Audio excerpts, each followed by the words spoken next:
ஆம்பூரும் பல மொழிகளை கற்றுக் கொடுக்கும் பள்ளிக்கூடங்களும். ஆம்பூர் ஒரு அருமையான பன்மொழிகளின் ஊர்.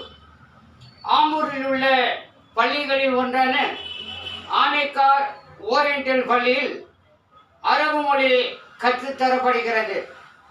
ஷேக்ஸ்பியர் பள்ளியில் இந்தியும், மதருலும் பள்ளியில் தமிழும், இந்து பள்ளியில் சமஸ்கிருதமும், கன்கடியாவில் பைபிளும், பெத்தல் பள்ளியில் ஆங்கிலமும் கற்றுத்தரப்படுகிறது. என் தாயார் நாட்டாம்கார் ஹாஜி ஹபீபுநிசா அவர்கள் முதலில் என்னை படிக்க வைத்தது அரபு மொழி. எங்கள் பகுதியில் உள்ள உஸ்தாத்பி என்றழைக்கும் திருமதி அகமது நிசா வயதானவரிடம் அரபு மொழி படிக்க செய்தார்கள். அரபு மொழிக்கும் தமிழுக்கும் தொடர்பு உண்டு. இந்த ஆசார கிஸ்ஸா ஓதுவார், அவர்களுக்கு தோசகே தூர் ஆக்குவார் என்று பல பாடல்கள் இருக்கின்றன. அரபும் தமிழும் கலந்து. மொழிப்போருக்கு நீண்ட கால வரலாறு உண்டு. திராவிட முன்னேற்ற கழகம் எந்த மொழிக்கும் எதிரான இயக்கம் அல்ல. குறிப்பாக இந்தி மொழிக்கு திராவிட முன்னேற்ற கழகம் எதிரி அல்ல.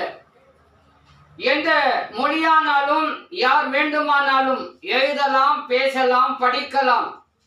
மாநில மக்கள் மீது ஒன்றிய அரசு அவ்வப்பொழுது இந்தியை கட்டாய திணிப்பு செய்கிறார்கள். அத்திணிப்பை தான் நாங்கள் எதிர்க்கிறோம். நம்முடைய ஆம்பூரை எடுத்துக்கொண்டால் இந்தி பேசுபவர்களும், கன்னடம், மலையாளம், தெலுங்கு, சௌராஷ்டிரா போன்ற மொழிகள் பேசுகிறவர்கள் இருக்கிறார்கள். ஒற்றுமையாக வாழ்ந்து கொண்டுதான் இருக்கிறோம். இந்தியை கட்டாய பாடமாக்கிய விளைவுதான் இந்தி திணிப்பை எதிர்த்து எண்ணற்ற போராட்டங்கள், உயிர் பலிகள், துப்பாக்கி சூடு தமிழ்நாடு கண்டது.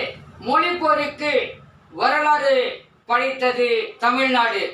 தாளமுத்துவும் நடராஜனும் சிறையிலே மாண்ட கொடுமை எம்.ஜி. ராமச்சந்திரன் ஆட்சியிலேதான் 1985ஆம் ஆண்டு இந்தியை திணிக்க முற்பட்ட போது அதனை எதிர்த்து எங்கள் உயிர் தலைவர் கலைஞர் அவர்கள் குரல் கொடுத்தார்கள், எதிர்த்து போராடினார்கள்.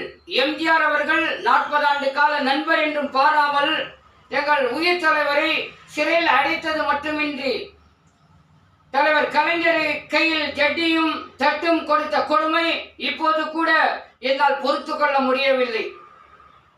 இப்படி திணிப்பிற்கு, மொழிப்போருக்கு தமிழ்நாட்டின் நீண்ட கால வரலாறு உண்டு.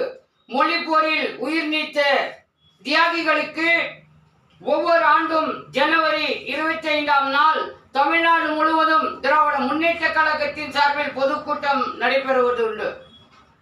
இவ்வாண்டு 25ஆம் தேதி நடைபெறும் காஞ்சிபுர பொதுக்கூட்டத்தில் நம்முடைய தமிழக தளபதி மக்கள் மிகு முதலமைச்சர் அவர்கள் பேச இருக்கிறார்கள்.